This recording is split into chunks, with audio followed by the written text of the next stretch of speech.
Hello and welcome to Church at Home with Rachel for Tuesday, the 14th of March. This year is just marching right on by, isn't it? No pun intended. Today, I'd like to talk a little bit about something I learned from a new program I have gotten hooked on called Downton Abbey. Now, I know I'm years behind the curve, and maybe it's just a Canadian thing.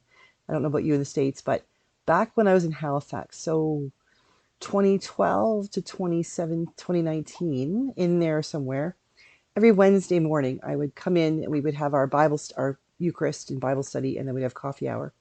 And we would, my ladies and all my gentlemen too, all the good folks who were gathered, mostly an older crowd, they would have this big conversation about what they'd seen the night before on Downton Abbey. And Tuesday nights were always busy for me. I always had meetings on Tuesdays, took my stepson to cadets, crossed over in Shearwater. It's a bit of a hike from where I was in Halifax. So I never got to see anything on TV on Tuesday nights. And the odd time that I was around, it just didn't, watching old people with British accents in an old, castle-like place just didn't turn me on.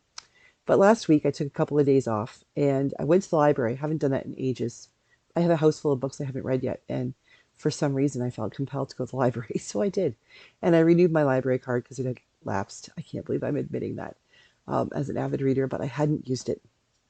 And we have a fee for service. We have to pay $15 a year for the service of using the library, which is nothing really. And I have a feeling that if you had trouble making that there would be ways to fix that. But I just paid for it the first year here, and last year let it lapse with COVID and everything. It just didn't go. Anyway, went back to the library, looking through some DVDs. Rob was gone. He was working all day, so I had the TV to myself. And I was so bloody tired. Didn't want to read, so I thought, I'm going to watch some TV. So I took out two DVD series. Series 1 of Lie to Me with Tim Roth, which I watched back in the day when it was on TV, and I loved it. And I thought, oh, I'll watch it again. And the first season of Downton Abbey. And I thought, well, I'll give it a couple of episodes and see if I can get into it, if it's something that interests me, and we'll see. Well, it didn't take me long. The first episode was kind of like just getting to know the characters, laying the groundwork, and it was just kind of weird. But then the story, it's a soap opera from the Victorian age. Well, not the Victorian age, it's from the early teens of the 20th century. 1912 up to the beginning of approximately World War One. So the first season anyway. And it didn't take long before I got hooked on the upstairs, downstairs, the family, and then the servants and everything that was happening. And eventually it was just like, this is cool. I really enjoy this. And Dame Maggie Smith, I think she's a Dame, is in it, and she is absolutely hilarious. If you've ever watched Harry Potter, she played Professor McGonagall, and she is so different, and yet so much of McGonagall comes out in in her character is incredible. So if you haven't watched it, you need to Google it. Anyway, so I'm watching this, and there's this incredible scene where there's a young man, the gentleman, the lord of the manor, so to speak, Graven him. I can't remember his name for the life of me. Um, doesn't have a male heir. So when he dies, the estate and the lordship and everything goes to the next male heir. And it happens to be like a second cousin once removed who is a lawyer from some little piddly place where he's just not a gentleman, doesn't understand how valets and footmen and maids and cooks and stuff work. He and his mother are just normal people. And they move to town, and they're getting to know how this will work, since he needs to learn how to be the lord when the day comes. Well, he's the lord, the current lord, and the lord to be are walking on the property, and the older gentleman says to this lawyer something to the effect of, you're really struggling to understand this lifestyle. And he said, you've got to understand, it's not about ownership. You don't own this property. You don't own the title of lord. You are the custodian of it.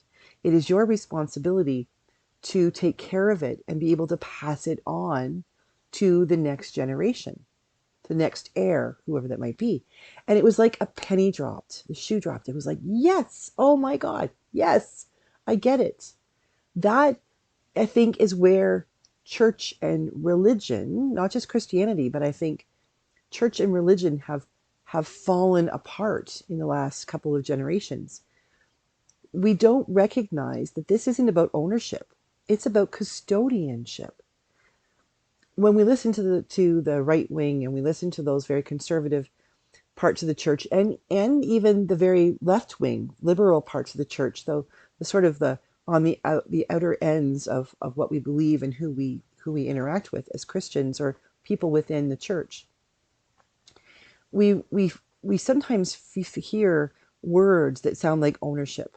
On the right wing, the real push that about anything LGBTQ or women in ministry or people who don't believe in our particular denomination, Pentecostalism or non-denominational or Anglican or Catholic or Lutheran or Baptist or Presbyterian, whatever it might be.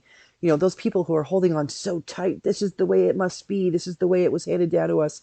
Not about custodianship, about ownership. This is the way I want it to be. Hence, this is the way it must be. The way I want it is the way it's going to happen. Same thing on the left side. We've got people on the far side, far left, saying, the church, that my church needs to be open, and it needs to be, completely okay with people who are gay and with women in ministry, and it has to be okay with everything over here because this is what we're called to do. This is my church. I tend to be more left than right. You know that if you've watched me for any amount of time. But I do believe that there's too far to the left. That when we go too far one way or the other, we alienate whole groups of people that are the whole purpose that Jesus came to earth to be here to save, to welcome, to interact with. And when we push people too far, we're way one way or the other. We don't recognize that there's so many people that are getting missed out, and that's wrong. And I think when we talk about my church, and I do it, I am as guilty as anybody else for this. When I talk about my church, it sounds an awful lot like ownership. I don't like that music, so in my church we don't sing that music. Or in my church we don't do altar calls, so that's a wrong thing. In my church the bishop is the one who lays hands on someone for confirmation or ordination, not the lay people. In my church, it really puts the emphasis on anybody listening to me would think that my church, I own it. I make the rules. I'm the one who makes all the decisions and reaps the benefits and is responsible for the liabilities. But at the end of the day, it's all about me. And the fact is, that was never what the church was intended to be. At the beginning, there was no church.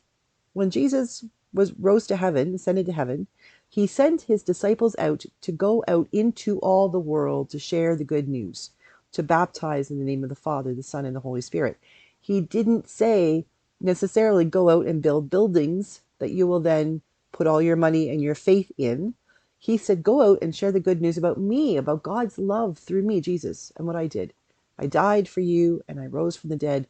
I took away the whole thing about you have to go to hell, all that stuff. Like it's a good thing that what I did. Embrace it, enjoy it. Be custodians of this good news. Because if we're custodians, we are taking care of something. I think sometimes custodianship we put it down. I think how often, people talk about, well, he's the garbage man or he's the custodian at the school. And you know what? Something about raising up, helping my husband with my stepsons. Both our boys, no matter what school they went to, always knew the custodian's name. They couldn't remember their teacher's name. They couldn't remember the other librarian's name or the gym teacher's name. They always knew who the custodian was because it was the custodian who spoke to them, who took care of them, who smiled at them and had a joke every day for them, who was always around doing his thing.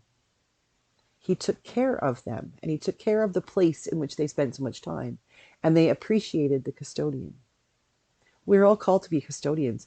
Those of us Christians who are holding on so tight to our church, using ownership words, need to relax and remember that God has given us custody of. In other words, we're to take care of the church, not for us, but for all those people who might come into it or who might be served by it, for those who maybe will never walk into a church, but are needing what it is the church has to offer. If we would get off our butts and out of our pews and go out into the world to share what we have custody of, the good news of Jesus Christ, hope for the world, healing for those who are sick, feeding the hungry, clothing the naked. When we recognize the difference between ownership of the church, which we do not have, and our custodianship, which we care for gently and hold very carefully, so that we might then pass it on to the next person, the next group of people who will become custodians of the faith. Then we'll be doing something right. So thank you to Downton Abbey and from the Lord and his Lord-to-be for teaching me something that is so basic and yet something I have been missing for so long. If you haven't ever seen it, check it out. It is absolutely hilarious. Very British humor, very undertoned, very subtle, but sometimes it is just like laugh out loud, spit your teeth out funny. Have a great day. God bless. And I'll see you again tomorrow for Church at Home with Rachel.